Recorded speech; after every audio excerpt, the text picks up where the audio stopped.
आनंद विहार के स्कूल के बाहर पेरेंट्स ने किया विरोध प्रदर्शन। स्कूल बस में बच्ची के साथ दुर्व्यवहार को बताया स्कूल प्रशासन की लापरवाही। लोगों ने बस में सीसीटीवी के अभाव और प्राइवेट बस टेंडर पर भी उठाए सवाल। यमुना पार में तीसरे दिन कांग्रेस की न्याय यात्रा का दिखा जोश। न्याय यात्रा में कांग्रेस प्रदेश अध्यक्ष के साथ कई लोग रहे मौजूद। कांग्रेस का दावा, दिल्ली न्याय यात्रा से पार्टी को मिलेगी नई ऊर्जा। हेडगेवार हॉस्पिटल के कर्मचारियों ने पेंशन के मुद्दे पर जंतर मंतर पर किया प्रदर्शन। कर्मचारियों ने पेंशन के लिए सरकार से की तत्काल कार्रवाई की मांग। कर्मचारियों का कहना, सरकार पेंशन देगी तो जीवन होगा सुगम। आनंद विहार गुरुद्वारे से लेकर कई इलाकों में निकाला गया नगर कीर्तन। नगर कीर्तन में कई लोगों ने लिया भाग। सिख पंथ के युवाओं ने भी गतके की दी शानदार प्रस्तुति।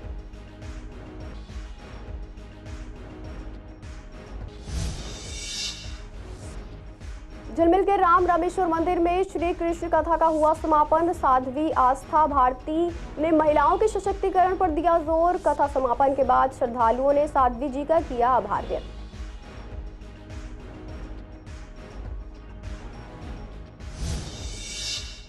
नमस्कार, आप देख रहे हैं सीसीएन लाइव। मैं हूं आपके साथ शिवानी तिवारी। स्वागत है आपका हमारे खास कार्यक्रम पूर्वी दिल्ली खास में। बुलेटिन की शुरुआत करते हैं कुछ खास खबरों के साथ।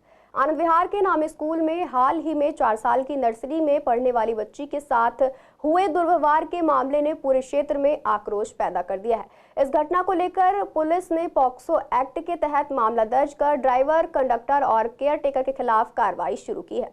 रविवार को स्थानीय युवाओं ने इस घटना के खिलाफ विरोध प्रदर्शन करते हुए स्कूल के गेट के बाहर धरना दिया। इसी को लेकर संवाददाता से बात करते हुए प्रदर्शनकारियों ने कहा कि यह पहली बार नहीं है जब स्कूल में ऐसी घटना हुई है। इससे पहले 11वीं कक्षा की एक छात्रा के साथ भी इसी तरह की घटना हो चुकी है। प्रदर्शनकारियों ने स्कूल प्रशासन की लापरवाही और निजी बस सेवा को टेंडर देने पर सवाल उठाए। युवाओं ने आरोप लगाया कि स्कूल प्रशासन ने सुरक्षा मानकों को पूरी तरह से नजरअंदाज किया है। प्रदर्शनकारियों ने बताया कि जिस बस में यह घटना हुई उसमें सीसीटीवी कैमरा तक नहीं था।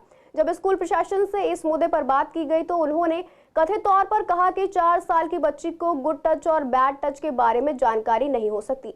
प्रदर्शनकारियों ने सरकार और प्रशासन से अपील की कि वे स्कूलों में हो रही ऐसी घटनाओं पर सख्त कदम उठाएं। उनका कहना है कि बच्चों की सुरक्षा को प्राथमिकता दी जानी चाहिए और ऐसी घटनाओं को रोकने के लिए कड़े कानून बनाए जाने चाहिए। फिलहाल पुलिस ने प्रदर्शनकारियों को शांत करा दिया है, लेकिन इस घटना को लेकर समाज में गुस्सा और असुरक्षा की भावना बनी हुई है। सर, ये केस इस चीज से रिलेटेड हुआ था कि एक बच्ची के साथ स्कूल के अंदर ये पहली बार नहीं हो रहा। ठीक है, इस चीज की कंप्लेंट हम लोगों को पहले भी आई थी। हमारी छोटी बहनें भी स्कूल के अंदर पढ़ती हैं। पहले इन लोगों ने ये चीज़ करी थी कि 11वीं क्लास की लड़की थी, इनका स्केट्स वाला टीचर था, उसने मिसहैपनिंग करी थी लड़की के साथ में। उस चीज़ की कोई कंप्लेंट स्कूलों ने दर्ज ना करनी पड़े इसलिए उसको निकाल दिया टीचर को। प्लस इन्होंने ये चीज़ कर दी कि लड़की के घर वालों से एक एग्रीमेंट साइन करवा लिया कि ना तो आप पुलिस स्टेशन में कोई कंप्लेंट करोगे, प्लस ना ही आप कोई एक्शन लोगे, तभी हम टीचर को निकाल रहे हैं और आपके बच्चे को स्कूल में रख रहे हैं। कहीं ना कहीं देखा जा रहा है नर्सरी के साथ बच्ची के साथ हुआ है, तो जो तीनों आरोपी थे। एक बात बताओ, अभी तक जितने रेप केस हुए क्या बातें बोली जाती हैं कि लड़कियों के कपड़े देख के ये चीजें होती हैं। वो 4 साल की बच्ची ने कौन से कपड़े पहने थे हमें भी बता दो। उस 4 साल की बच्ची ने कौन से कपड़े पहने थे? स्कूल की ड्रेस में थी। वो 11वीं की लड़की जिसके साथ मिसहैपनिंग हो गई, उसने क्या पहना हुआ था? वो भी स्कूल की ड्रेस में थी। हमारा तो क्वेश्चन ही है ना, मेरी 8 साल की बहन है, 10 साल की, क्या करूं मैं? एक स्कूल के अंदर भाई अगर तुम बसेस को चला रहे हो तो बसेस के अंदर कैमरा होना चाहिए। ये तो लॉ के अंदर लिखा है, नहीं लिखा क्या? बस के अंदर कैमरा नहीं है, अरे गहरे चपड़ासी को उठा के नौकरी दे रहे हैं। भाई एक चीज सब सुन लो, ये स्कूल वाले प्राइवेट टेंडर उठाते हैं। उस प्राइवेट टेंडर के अंदर क्या होता है कि आपको बोला जाता है आपके पास 5 लाख का बजट है, आपने जितने नौकर हायर करने आप कर लो। प्राइवेट टेंडर वाला क्या करेगा? कहीं से भी उठा के देहाती ले आएगा अजीब से। वो यहाँ पे आके क्या करेंगे? वो वही तो करेंगे जो उन्होंने सीखा है, जो उठते हुए देखा है, यही चीजें करेंगे ना। वो उन्होंने वही चीजें करी। सर, हमारी डिमांड ये है कि एक तो जो बसेस से उतरने वाले बच्चे हो वो लास्ट में लड़कियां नहीं होनी चाहिए, लेडी अटेंडेंट साथ में होनी चाहिए एंड टाइम तक। टीचर्स का हमें नहीं पता, लेडी अटेंडेंट होनी चाहिए। ये हमारे से क्वार्टरली महीने के 20-20, 30-30 हज़ार पे ले रहे हैं। सीबीएसई की गाइडलाइन है कि एक बस में कैमरा होना चाहिए, जीपीएस होना चाहिए। ठीक है, हम मान रहे वो प्राइवेट बस थी, कैमरा और जीपीएस उसमें होना चाहिए, और था तो वो 7 दिन तक वो कैमरा और जीपीएस चेक क्यों नहीं हुआ था? दूसरा, हर बस में लेडी टीचर होती है, उसकी जिम्मेवारी होती है बच्चों को उतारना चढ़ाना। वो लेडी टीचर कहाँ थी 7 दिन तक? ना तो उस बस में कैमरा था, जो स्कूल वाले कह रहे हैं हमसे कि ना उस बस में कैमरा था ना उस बस में जीपीएस था, तो हमारे पास प्रूफ नहीं है कि बच्चे के साथ ये हुआ है। मैं टीचर का नाम नहीं लूँगा, स्कूल में जो टीचर है उसने क्या बोला है कि उस बच्ची को 4 साल की बच्ची को क्या पता गुड टच बैड टच क्या है। अच्छा सर, हम इस स्कूल से पास आउट हुए, हमें सिखाते हैं बचपन से गुड टच बैड टच क्या है, और इस स्कूल की टीचर उससे कह रही है कि उस बच्ची को क्या पता गुड टच और बैड टच क्या है। दिल्ली न्याय यात्रा लगातार तीसरे दिन यमुना पार क्षेत्र में की गई, जिसमें कांग्रेस कार्यकर्ताओं का जोश देखने को मिला। आज की यात्रा यमुना पार के गोंडा चौक से शुरू हुई, जो सुबह 9 बजे से कांग्रेस दिल्ली प्रदेश अध्यक्ष द्वारा गोंडा और भजनपुरा इलाके से होते हुए सीलमपुर, जाफराबाद और नाला रोड तक निकाली गई। इस दौरान कांग्रेस के कार्यकर्ताओं ने जोरदार समर्थन दिया। यात्रा में कांग्रेस प्रदेश अध्यक्ष के साथ कई कांग्रेस के कार्यकर्ता शामिल हुए। इस दौरान आम आदमी पार्टी के पूर्व विधायक भी मौजूद रहे। कांग्रेस कार्यकर्ताओं ने बताया कि जैसे भारत जोड़ो यात्रा से कांग्रेस को नई ऊर्जा मिली थी, वैसे ही दिल्ली जोड़ो न्याय यात्रा से भी दिल्ली कांग्रेस में नई शक्ति का संचार होगा। यह यात्रा उत्तर पूर्वी दिल्ली में पिछले 3 दिनों से जारी है और कांग्रेस का मानना है कि इस यात्रा के माध्यम से वे दिल्ली में न्याय और समानता की बात करेंगे। लंबे समय से सरकारी नौकरी करने वाले कर्मचारी अपनी पेंशन की मांग को लेकर परेशान हैं। सरकार के बार-बार दावे करने के बावजूद भी उन्हें पेंशन नहीं मिल पा रही है। ऐसे में हेडगेवार हॉस्पिटल के नर्सिंग डिपार्टमेंट के कई कर्मचारियों ने एकजुट होकर जंतर मंतर पर प्रदर्शन किया। इस दौरान चाचा नेहरू बाल चिकित्सालय हॉस्पिटल के कर्मचारियों ने भी प्रदर्शन में भागीदारी दी। इस प्रदर्शन में कर्मचारियों ने पेंशन देने की मांग की। उनका कहना है कि पेंशन मिलने से उनके आगे के जीवन को सुगम बनाया जा सकेगा, क्योंकि कई डिपार्टमेंट्स के कर्मचारियों को पेंशन नहीं मिल रही है। यह स्थिति खासतौर पर उन कर्मचारियों के लिए चुनौतीपूर्ण है जो नौकरी छोड़ने के बाद जीवन यापन में मुश्किलों का सामना कर रहे हैं। कर्मचारियों के परिवारों को भी इस मुद्दे से परेशानी का सामना करना पड़ रहा है। आज 17 नवंबर दिन रविवार हम सब हेडगेवार नर्सेज यूनियन की तरफ से जंतर मंतर पे पेंशन जयघोष महारैली में सम्मिलित होने जा रहे हैं और हमारी आप सबसे अपील है कि सभी सरकारी कर्मचारी ज़्यादा से ज़्यादा संख्या में पहुंचकर इस रैली को सफल बनाएं। तो एक बार सभी मेरे साथ मिलकर अपनी आवाज को बुलंद करेंगे। हमें चाहिए आजादी, एनपीएस से आजादी, यूपीएस से आजादी। जंतर मंतर पर all India NPS employees federation की तरफ से महा रैली का आयोजन किया गया, जिसमें देश के तमाम राज्यों से मैक्सिमम संगठनों ने वहाँ पर अपना सहयोग दिया। वो लोग वहाँ पहुँचे। आज 90 लाख कर्मचारियों के पेंशन बहाली के लिए एक शंखनाद हुआ है, जिसमें देश के ऑर्डिनेंस, मेडिकल, शिक्षक, स्वास्थ्य और सफाई कर्मचारी सहित तमाम एसोसिएशंस ने अपना योगदान दिया है। आज जंतर मंतर पर लगभग 30,000 से ज़्यादा लोग एकत्रित हुए, जिन्होंने पूर्ण आश्वासन दिया है कि जब तक ओल्ड पेंशन बहाल नहीं होगी तब तक ये कार्रवाई रुकेगा नहीं। डॉक्टर मंजीत सिंह जी के नेतृत्व में आज जो रैली का आयोजन किया गया है वो बहुत ही सफल रही।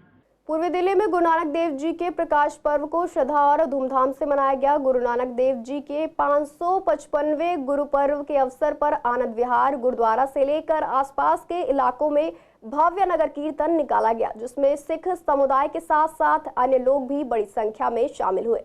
गुरुद्वारा को विशेष रूप से सजाया गया था और श्रद्धालुओं के लिए गुरुद्वारा कमेटी ने कीर्तन का आयोजन भी किया था, जिसमें सभी ने श्रद्धाभाव से भाग लिया। सिख समुदाय के लोगों ने बताया कि गुरु नानक देव जी के जीवन और शिक्षाओं को याद करते हुए इस पर्व को बड़े हर्षोल्लास के साथ मनाया गया। उन्होंने जनता से गुरु नानक जी के आदर्शों और मार्ग पर चलने का आह्वान किया। वहीं गुरुद्वारा कमेटी मेंबर ने कहा, गुरु नानक देव जी की शिक्षाएं हमारे जीवन का मार्गदर्शन करती है और आज के इस विशेष दिन पर हम सभी उनका आशीर्वाद प्राप्त करने के लिए एकजुट हुए हैं। नगर कीर्तन के दौरान छोटे छोटे बच्चों ने गतके की शानदार परफॉर्मेंस दी, जो सिख पंथ के अनुशासन और युवा पीढ़ी द्वारा उनके आदर्शों को अपनाने का संदेश दे रही थी। जो ये नगर कीर्तन गुरुद्वारा आनंद विहार दी प्रबंधक कमेटी हर साल करती है, इस साल भी गुरु साहब की मेहर सदका ये नगर कीर्तन सजाया जा रहा है। मेरा नाम जथेदार पृथ्वीपाल सिंह जी और बाबा बंदा सिंह बहादुर निर्मल अजीत खाड़ा, जो कि 20-25-30 साल तो असी खाड़े की सेवा कर रहे हैं और बच्चे शस्त्र विद्या खेड के और सारे नगर कीर्तन के विच जो गुरु महाराज की सिखाई हुई शस्त्र विद्या है उन्होंने ਅਸੀਂ ਸੰਗਤ ਨੂੰ ਦਿਖਾ ਕੇ ਸੰਗਤ ਦੀ ਖੁਸ਼ੀ ਲੈਂਦੇ ਹਾਂ। ਮੇਰੇ ਨਾਲ ਮੇਰੇ ਸਤਿਕਾਰਯੋਗ ਜਥੇਦਾਰ ਸਾਹਿਬ ਜਥੇਦਾਰ ਪ੍ਰਿਤਪਾਲ ਸਿੰਘ ਜੀ, ਜੋ ਬਾਬਾ ਬੰਦਾ ਸਿੰਘ ਬਹਾਦਰ ਨਿਰਮਲ ਅਜੀਤ ਖਾੜੇ ਦੇ ਵੀ ਜਥੇਦਾਰ ਨੇ, ਔਰ ਨਾਲ ਇਹ ਸਾਰੇ ਤੁਸੀਂ ਨੌਜਵਾਨ ਸਾਥੀ ਸਾਡੇ ਬੱਚੇ ਵੇਖ ਰਹੇ ਹੋ। ਔਰ ਇਹ ਜਿਹੜਾ ਗੁਰਪੁਰਬ ਹੈ ਗੁਰੂ ਨਾਨਕ ਪਾਤਸ਼ਾਹ ਦੀ ਇੱਕ ਵਧਾਈ ਦਾ ਸੰਦੇਸ਼ ਦਿੰਦਾ ਹੈ। ਔਰ ਗੁਰੂ ਨਾਨਕ ਪਾਤਸ਼ਾਹ ਜੀ ਨੇ ਇਸ ਪੰਥ ਨੂੰ, ਇਸ ਗੁਰੂ ਨਾਨਕ ਨਿਆਮ ਲੇਵਾ ਜਿਹੜੀ ਸੰਗਤ ਨੂੰ, ਉਹਨਾਂ ਨੂੰ 3 ਉਪਦੇਸ਼ ਦਿੱਤੇ। ਉਹਨਾਂ ਨੇ ਸਭ ਤੋਂ ਪਹਿਲਾਂ ਹੁਕਮ ਕੀਤਾ ਕਿਰਤ ਕਰਨ ਦਾ। ਕਿਰਤ ਕਹਿੰਦੇ ਨੇ ਤੁਸੀਂ ਦਸਾਂ ਨਾਉਂ ਦੀ ਜਿਹੜੀ ਕਿਰਤ ਕਰ ਰਹੇ ਹੋ। ਔਰ ਫਿਰ ਉਸ ਤੋਂ ਬਾਅਦ ਹੁਕਮ ਕੀਤਾ ਨਾਮ ਜਪਣ ਦਾ। ਕਿਰਤ ਕਰੋਗੇ ਮਾਇਆ ਤੁਹਾਡੀ ਜੇਬ 'ਚ ਹੋਏਗੀ, ਨਾਮ ਤਾਂ ਹੀ ਜਪਿਆ ਜਾਏਗਾ। ਨਾਮ ਜਪੋਗੇ। ਫਿਰ ਉਸ ਤੋਂ ਬਾਅਦ ਮਹਾਰਾਜ ਨੇ ਹੁਕਮ ਕੀਤਾ ਵੰਡ ਛਕਣ ਦਾ, ਕਿ ਅਗਰ ਤੁਹਾਡੇ ਕੋਲ ਕੁਝ ਮਾਇਆ ਹੈ ਤੁਸੀਂ ਆਪ ਵੀ ਖਾਓ ਔਰ ਪੜੋਸੀ ਨੂੰ ਵੀ ਛਕਾਓ। ਇਹ ਜਿਹੜਾ ਮੰਤਵ ਹੈ, ਇਹ ਜਿਹੜਾ ਗੁਰੂ ਨਾਨਕ ਦੇਵ ਜੀ ਨੇ ਸਾਨੂੰ ਜਿਹੜਾ ਸਿੱਖਿਆ ਦਿੱਤੀ ਹੈ, ਇਹ ਸਿੱਖਿਆ ਸਾਰੇ ਸੰਸਾਰ ਨੂੰ ਪਤਾ ਲੱਗ ਜਾਏ ਕਿ ਇਹ ਜਿਹੜਾ ਸਿੱਖ ਪੰਥ ਦਾ ਮਿਸ਼ਨ ਹੈ, ਇਹ ਮਿਸ਼ਨ ਹੀ ਸਾਰਿਆਂ ਨੂੰ ਭਾਈਚਾਰੇ ਦੇ ਨਾਲ ਜੋੜਨ ਦਾ ਇੱਕ मिशन है। ये आनंद विहार के जो गुरुद्वारा प्रबंधक कमेटी है उनके सहयोग से यह निकल रहा है, और वो अपने ही इलाके में जो है जगह जगह जहाँ जहाँ उनकी संगत है, जहाँ जहाँ उनके परिवार हैं, उनके मतलब उस रोड से निकलता हुए वापस जो है आनंद विहार गुरुद्वारे में ही इसकी समाप्ति है शाम को। उस साथ देख लो जी आपके सामने कॉलोनी में से मेरे ख्याल ऐसा कोई परिवार नहीं होगा जो नहीं आया यहाँ पे। सारे परिवार आए हैं, बल्कि एक उत्साह होता ही है। और ये पहले गुरु नानक देव जी का प्रकाश उत्सव है, इसको तो पूरी दुनिया धूमधाम से मनाती है। ये नहीं कि एक सिख समुदाय है, एक हिंदू समुदाय भी बहुत इसको मनाता है, मुस्लिम भी मनाते हैं इसको, सब पूरा हिंदुस्तान इसको मिलजुल के मनाता है और खूब जोर शोर से मनाते हैं। झिलमिल स्थित राम रामेश्वर मंदिर में दिव्य ज्योति जागृति संस्थान द्वारा आयोजित श्री कृष्ण कथा का समापन 16 नवंबर को हुआ। यह कथा 10 नवंबर से 16 नवंबर तक साध्वी सुश्री आस्था भारती जी द्वारा प्रस्तुत की गई, जिसमें हर दिन सैकड़ों श्रद्धालुओं ने उपस्थित होकर कथा का आनंद लिया। कथा के अंतिम दिन साध्वी सुश्री आस्था भारती जी ने महिलाओं के सशक्तिकरण पर जोर दिया। उन्होंने कहा कि महिलाओं को आत्मनिर्भर और मजबूत बनने के लिए स्व प्रयास करना चाहिए और समाज में अपनी भूमिका को मजबूती से निभाना चाहिए। साध्वी जी ने श्रद्धालुओं को श्री कृष्ण की शिक्षाओं को अपने जीवन में अपनाने का संदेश भी दिया। इस कथा के दौरान भजन, प्रवचन और श्री कृष्ण लीला का वर्णन श्रद्धालुओं के लिए विशेष आकर्षण का केंद्र रहा। कथा के समापन पर भक्तों ने साध्वी जी का आभार व्यक्त किया और दिव्य ज्योति जागृति संस्थान के प्रयासों की सराहना की। और ये कार्यक्रम पिछले 6 दिवसों से है, आज इसका 7वां दिवस है। हमने आज तक भगवान श्री कृष्ण की बहुत सी कथाएं सुनी होंगी श्रीमद् भागवत महापुराण के द्वारा। भगवान श्री कृष्ण की अनेकानेक लीलाएं जिसमें विवरण की जाती हैं, पर ये एक विशिष्ट कथा है, विशेष कथा है, क्योंकि इसमें भगवान श्री कृष्ण की नहीं बल्कि कृष्ण के भक्तों की गाथाओं को रखा गया है हमारे समक्ष। भगवान श्री कृष्ण के भक्त जिन्होंने अपनी भक्ति से बहुत सी प्रेरणाएं दी हैं, समाज को, संसार को बहुत कुछ समझाने का प्रयास किया है। आज उन्हीं कथाओं के माध्यम से, उन्हीं भक्तों के माध्यम से हम समाज में, और यहाँ जो भक्त पधारे हैं भारी संख्या में, पिछले 6 दिवसों से यहाँ पे भारी संख्या में भक्तगण आ रहे हैं और भगवान श्री कृष्ण के भक्तों की जो भक्ति है उससे प्रेरणा ले रहे हैं और अपनी भक्ति को और भी दृढ़ करते जा रहे हैं। आज के दिन 7वां दिवस है। आज भगवान श्री कृष्ण की अनन्य भक्त द्रौपदी जी का प्रसंग लिया जाएगा, जिसमें साध्वी जी के द्वारा, साध्वी सुश्री आस्था भारती जी के द्वारा जो इस कथा का वाचन कर रही हैं, उनके द्वारा नारी पर एक हमें बहुत बड़ा संदेश मिलने वाला है कि आज नारी के सशक्तिकरण की कितनी आवश्यकता है। नारी जिसे हमेशा से अबला माना गया है, उसको किस तरह से सबल बनाया जा सकता है, कितनी अपॉर्चुनिटीज़ हैं उसके पास, कितनी स्ट्रेंथ है उसके पास, उस स्ट्रेंथ को वो कैसे अपने भीतर से उजागर कर सकती हैं आत्म साक्षात्कार के द्वारा। क्योंकि जब तक वो अपने आप को नहीं जानती, अपनी पोटेंशियल्स को नहीं जानेगी, तब तक समाज में हमेशा तिरस्कृत ही होती रहेगी। इसलिए आज ये संदेश खासकर महिलाओं के लिए, नारियों के लिए दिया जा रहा है कि नारी अपने आप को जब जान जाएगी, आत्म साक्षात्कार कर लेगी, तब वो भी सशक्त हो पाएगी और इस समाज में बहुत आगे उन्नति कर पाएगी। विवेक विहार गुरुद्वारे के पास देर रात एक तेज रफ्तार क्रेटा गाड़ी डिवाइडर से जोरदार टकरा गई। इस टक्कर में गाड़ी की हालत काफी खराब हो गई है। बोनट पूरी तरह से क्षतिग्रस्त हो गया और एयरबैग भी खुल गए, जो साफ तौर पर बताता है कि टक्कर कितनी जोरदार थी। बता दें, गाड़ी लोनी अथॉरिटी के रजिस्ट्रेशन में पाई गई है और इसके ऑनर का नाम लोकेश शर्मा बताया जा रहा है। दुर्घटना के बाद घटनास्थल पर स्थानीय लोग और पुलिस ने पहुंचकर स्थिति का जायजा लिया।